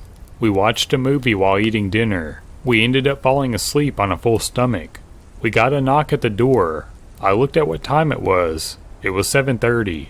Both of my parents didn't get off work until around midnight, and my sister doesn't get done and picked up from gymnastics until 10. So being half asleep, I quietly got up, not trying to wake up my girlfriend, but having to go around her because we were snuggling. I still accidentally woke her, but she came to the door with me. We then heard another knock while walking to the door, but this time it was harder, as if the person on the other side was getting frustrated. I looked through the peephole to see 3 kids looking down. I opened the door a few inches, and they looked to be between the ages of 4 and 9. The oldest one, that was probably 8 or 9, keeps his head looking down and says, "Can you let us in? We need to call our mother." My girlfriend leans over to me and says, "There's something not right about those kids. Don't let them in." I then nod my head and lie to them that my dog is sick, so I can't let them in. My other dog, Brutus, a Rottweiler, who is fearless, starts to whimper and shake. That's very odd for him, because he never gets scared. My girlfriend grips around my waist tightly, while standing behind me starting to cry, but softly. A younger one of the kids looks up, and his eyes are pitch black. He had no glare of light in his eyes. My girlfriend gasps. "The kid looks to be 5, she says. "You have to let us in. We have to call our mom. You are a bad person if you don't." I'm being pulled away from them. My girlfriend says, "Close the door, now." I break free of what feels like a trance. I close the door. Then another knock. I put her on the couch and say, "Don't move." I go to check the door again. It's the 3rd child. His eyes are also pitch black. He says that they have to be let in so that they can call their mother. I then say, "I'm sorry, but no, I can't let you in. Let us in now," the oldest one said commandingly. I slam the door in their faces and walk back to the couch where my girlfriend is. She asks for water, so I go get it. The pounding on the front door, side door, and back door are the kids. Like I said before, that their eyes are pitch black. When I arrive at the back door, as my last door to look through. It's a wooden glass door, so I can see right through. It's the girl. Her eyes are darker than the night sky. My girlfriend is now on the phone with the police. Our location is told, and they are on their way. I grab my girlfriend by the arm and bring her to my room. I then say, "Get underneath my bed." She does it immediately. I grab my dad's pistol from his room and stand 3 to 4 feet away from my door, pointing the gun at the door. I hear sirens when the back door breaks, and I hear footsteps walking through my house, as if they didn't care they were going to be arrested. The cops bust down my front door and get in. I have one kid at gunpoint, while the cops have the other already in cuffs. My girlfriend gets out from underneath my bed. I put down the gun, and the cops cuff the kid. And the kid gets a huge, cryptid grin on his face. The cops take them to the cop car, and they walk back to the front door, where my girlfriend and I are at. I tell them what happened, and that was it.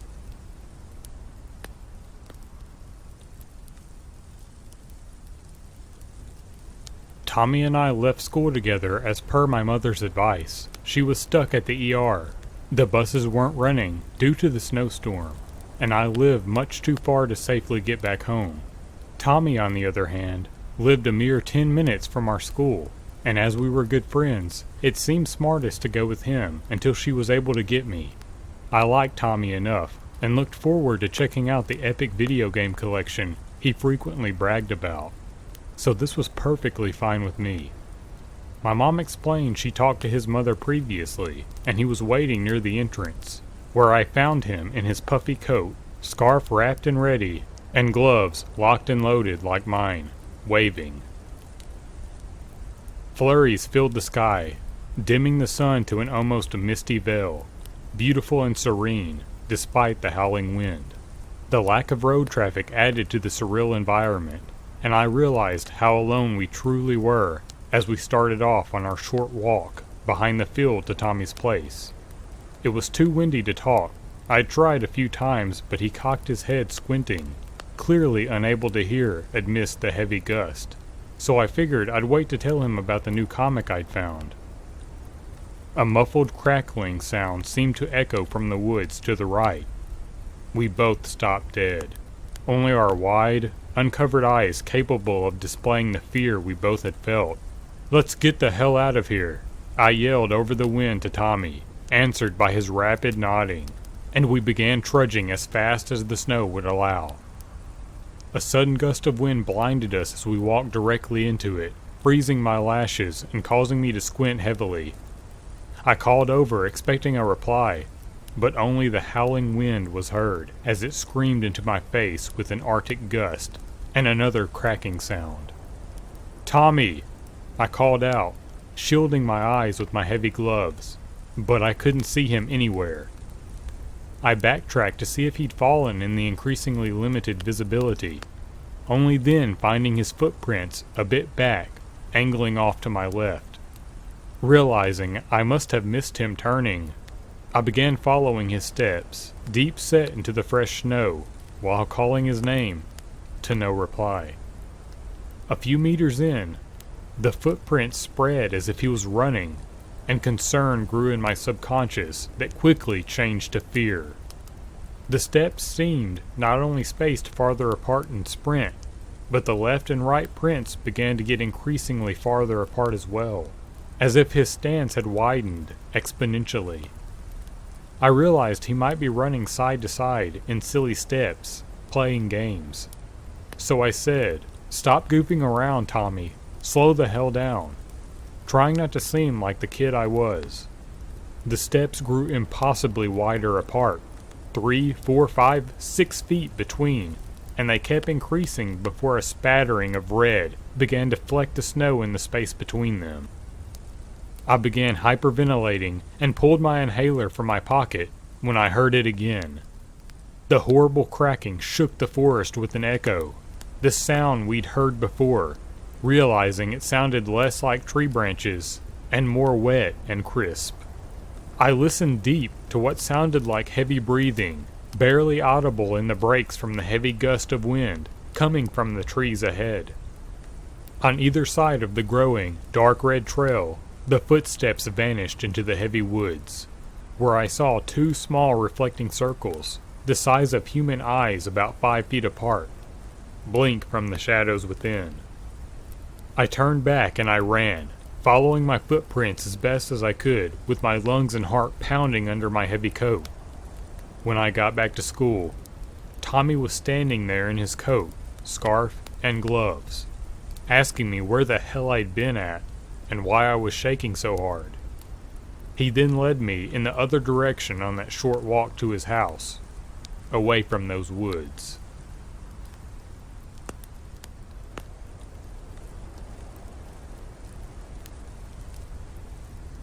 In 1993, I was living in Camden, Maine. I moved there 3 months before from Pennsylvania. It was wonderful, miles of coastline and forest. Mount Batty was a park in Camden. You could drive the mountain or hike. Look east to the bay and you would see ships. Look north and you could watch the skiers on the slope a half a mile away. Down the road I was told about trails that you can hike for miles. One winter, being a hiker, I loaded up my dog and got a map and went for a January hike. Snow was in the air, but I just couldn't wait. We went. After about 2 hours of following the trail through mountains, it started snowing real hard, almost a whiteout. My dog loved it, and so did I. It was a feeling of magic in the air and snow. I came across an open field, maybe about 300 feet of open space. My dog became scared and ran in circles barking. I thought maybe a bear was near. I looked around and could see all around me. No trees, just open field. My dog started going crazy. Now I'm worried. I started calling for my dog, nowhere in sight. I could hear her barking and running away. This was 1 or 2 minutes of me looking around in an open field, and there was nothing.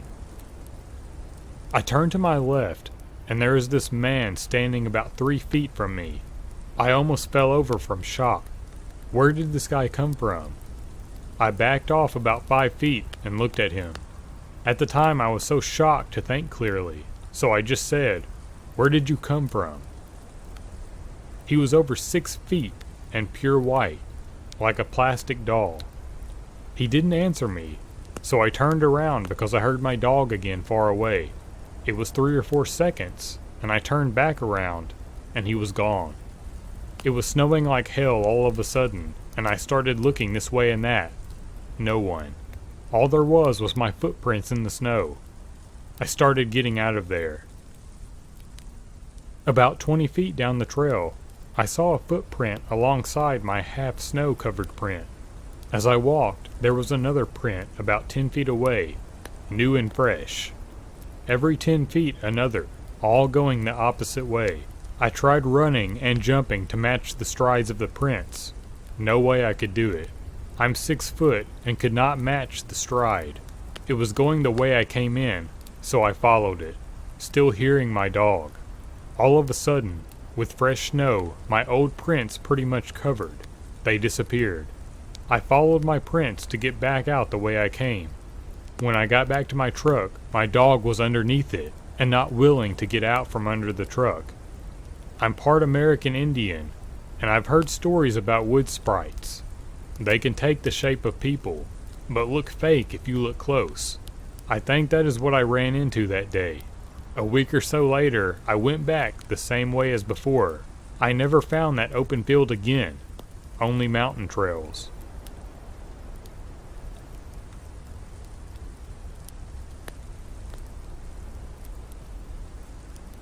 I live in a small cul-de-sac in the middle of nowhere.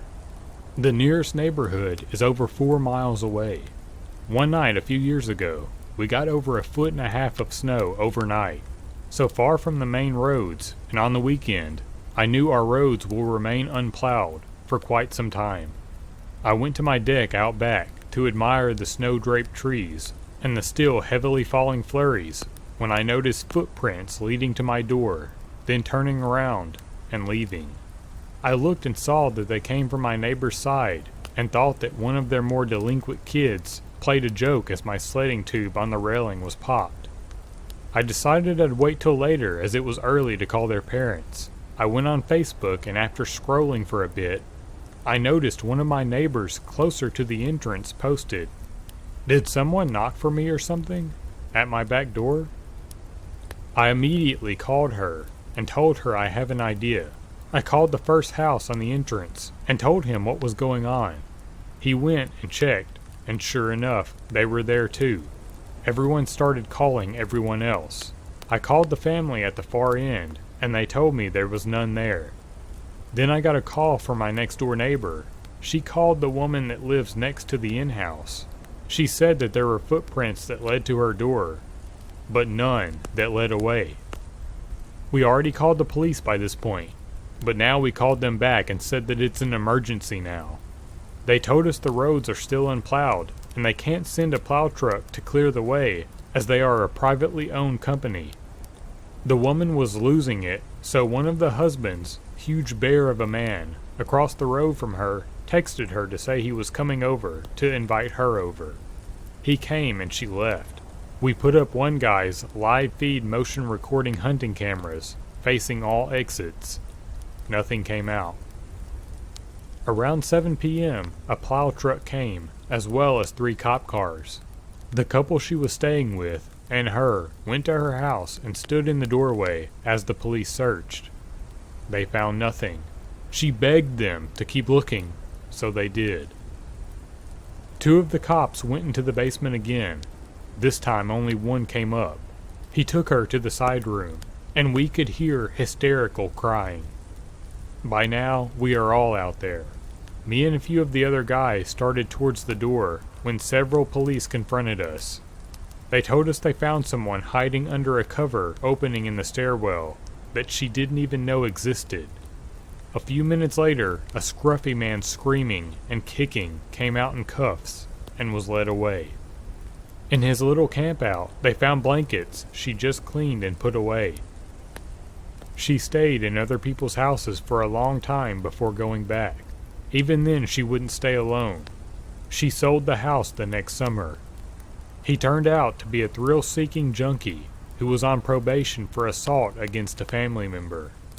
The cops told us that they feel like he didn't want to stay at his apartment after a fight with his roommate, and drove off in his roommate's car from the county over, and got stuck in our unplowed roads.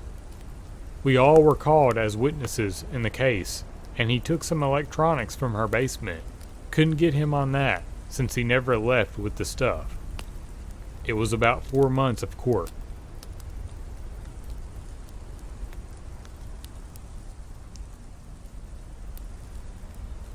Last winter, I was involved in sort of an accident that still puzzles me to today. Since then, I've told a few of my good friends, and none of them could come up with any possible explanations for my tale. So, I've decided to share my experience here in hopes of receiving some closure, or at least a clue on what could have possibly happened, even though I don't think I will. The whole happening took place during a drive up to visit my parents in North Dakota. My mother had been complaining that I didn't visit frequently enough, so I decided to spend a few days in my childhood home. Since my girlfriend was immobilized by the flu, I had been making the extensive drive on my own. My strategy for the trip was to power through it using willpower and caffeine, but I soon realized that might not have been the best plan. After around 7 hours of driving, I felt extremely groggy and heavily exhausted. I had ended up on an endless snow-covered road that was surrounded by a sea of evergreens. My windshield was being buffeted by heavy clumps of North Dakota snow, and I was just about at my breaking point. As I stared ahead at the panorama of my headlights, I thought about how nice it would be to sleep this whole venture off. However, I was surprisingly interrupted as a white car flew past me from my left. I was immediately brought back to attention. I glanced at the white car as it sped in front of me at speeds highly exceeding the speed limit. I hadn't seen a car for a few hours, and was bewildered to have one find me at 2 in the morning. The snow was coming down rapidly now, and I could hardly see the vehicle, despite it only being a few yards in front of me. I could see as the driver recklessly sped down the isolated road. as his tires churned up a barrage of white powder. I didn't really feel comfortable being so close, so I slowly eased off. Though the hum of my car and the pounding of snow, I could begin to hear the sound of tires swerving. The car in front of me had begun to sway back and forth on the slippery back road. I was having one of those moments where reality doesn't make sense. I couldn't believe what I was seeing in front of me. After a few swift jerks, the white car made a sharp turn to the right and launched itself airborne. I slammed the brakes as my body went numb from the sight. My car slowly came to a halt as I watched the white turn over and over several times until it came to a stop with its wheels down. I breathed heavily as I gripped my steering wheel as hard as I could. All I could think of how much of a jackass this person was and how we both could have been killed, although I didn't know if he was still alive. After a few moments of collecting myself, I unbuckled my seatbelt and stepped out of my car. My body was weak from the terror, and I could hardly see through the thick precipitation. However, I still began to walk toward the totaled car to see if the idiot driver was all right. After trekking through the slippery ice, I arrived at the mess of a vehicle. The front two tires were blown out. The hood was torn off, and the windshield was completely shattered. I wondered how anybody could survive something like this. I made my way over to the driver's side door, and after some nervous hesitation, nudged it open. Inside, I could see a coat of bright blood which covered the entire front half. I almost threw up at the sick sight, but was able to hold it down. Although the blood lay fresh on the seats and steering wheel, I could find no bodies inside the car. I peered in to see if the driver was in the back, but it too was empty. After a few seconds of confusion, I searched the area around the car for a body, but could not find one. However, as I steadily scanned the woods, something did catch my eye. In the distance, I could see a tall man wearing a large coat, casually walking into the forest.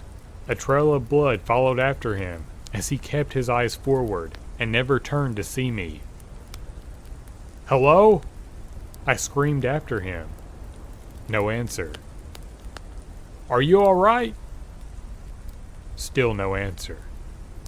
I watched the man until he was out of my vision, puzzled at how someone could walk away so nonchalantly from a debilitating accident like that.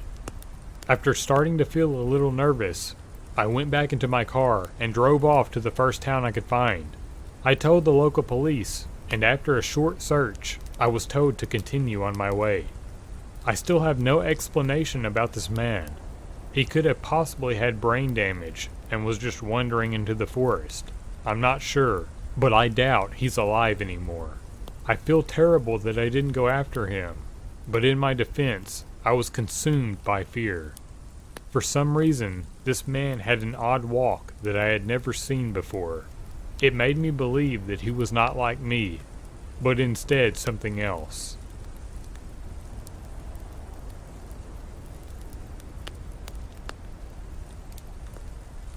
This story didn't happen to me, but a friend of my family. To be specific, my father's friend from his teen years. I didn't believe them the first time they told me, but years after experiencing my supernatural events, I don't have any reason not to.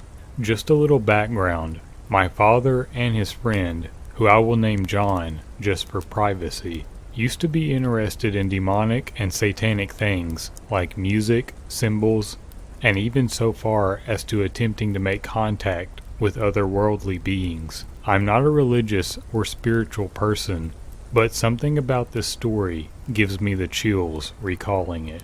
My father told me one day him and John were trying to talk to demons. Yes, not just spirits, but beings claiming to be actual demons. According to both of them, they were messing around with one of those Ouija boards, calling dark beings in my dad's old house in East LA. They said nothing really scary happened, and they actually enjoyed talking to the so-called demon until the one they spoke to in the end of the session. See, John said to my dad that they should try to reach a spirit that has been known to them in their research in the darkness of the unknown. I honestly don't remember what they said it was called, but I remember it started with a Z.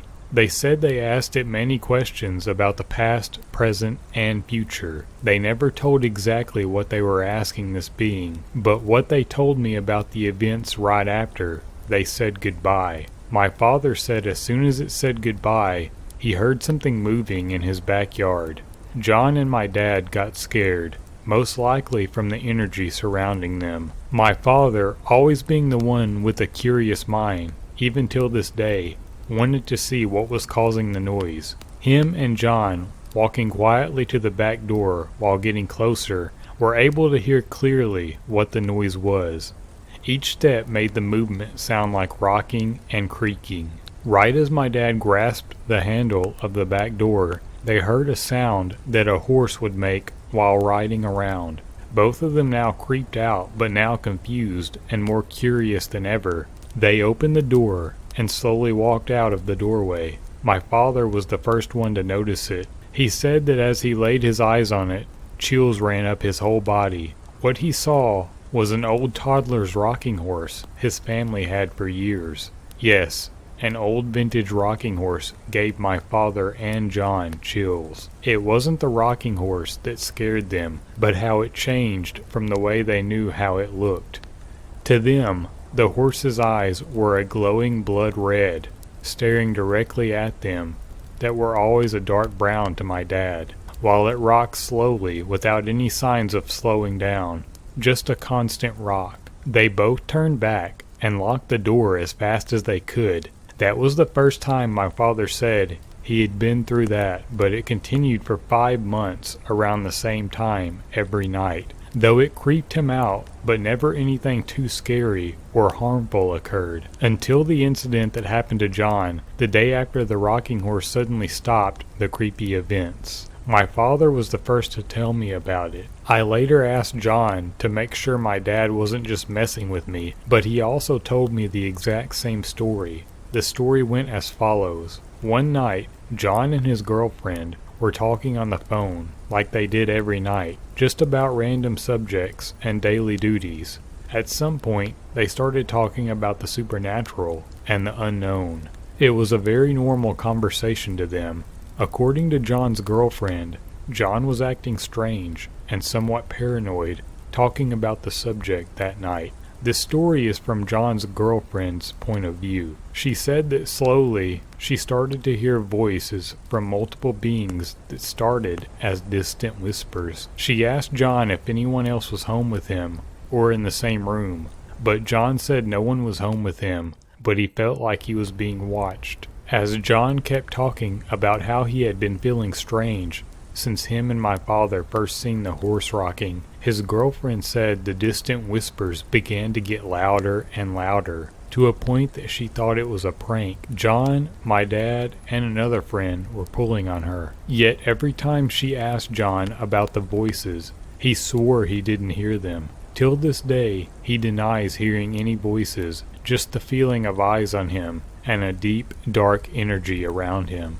John's girlfriend kept hearing the voices get louder than John himself. She wasn't able to hear John at all anymore, just multiple voices talking fast, and what didn't sound like English nor Spanish, the only languages they both knew. Scared out of her mind, she hung up and called the police to be sent to John's house. She told them about what happened before John's voice stopped. She drove to John's house to make sure he was alright. As she drove up, the police and ambulance were entering the house. She waited outside for news of John. When she saw the paramedics pushing a stretcher toward the house, her heart dropped and fear rose. Less than 5 minutes later, they were pushing him out with a pump to help him breathe. She ran to see him to make sure he was alright. The police stopped her feet before she got to him and asked why she was running towards him. She told them she's the person who called them to check on him and took a statement from her.